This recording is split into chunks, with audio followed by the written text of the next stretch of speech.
ছাত্ররা অনেকগুলো সংস্কারের প্রস্তাব করেছে। আমাদের ৩১ দফা আছে বিরোধী দলজন, শিক্ষক, অভিভাবক, নানা মানুষের অনেকগুলো এজেন্ডা আছে পরিবর্তনের জন্য। বাংলাদেশ আগের ৫ই আগস্টের আগের বাংলাদেশে আমরা ফিরে যাব, আমরা সামনে থাকবো।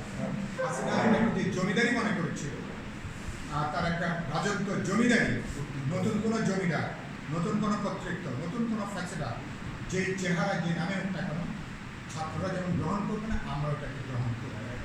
সুতরাং আমরা সংস্কারটা কীভাবে হতে পারে, আমি প্রফেসর ইউনুসকে আমরা বলে এসেছি।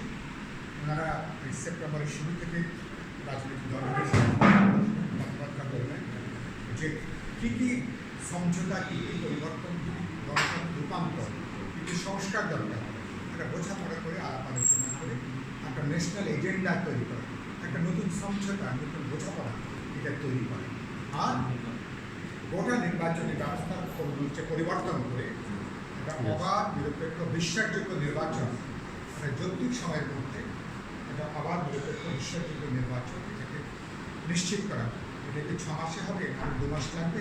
এটা নিশ্চয়ই আমরা আলাপ আলোচনা করে, বোঝাপড়া করে। এবং সেখানে অনেক সাংবাদিক আহত হয়েছে, অনেকে মারা গেছে।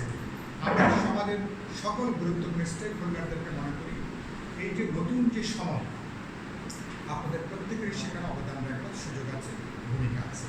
আমরা সেই কাজটা করতে চাই। বিপ্লবী ওয়ার্কার্স পার্টি আমরা আমাদের ভূমিকাটা পালন করার চেষ্টা করছি।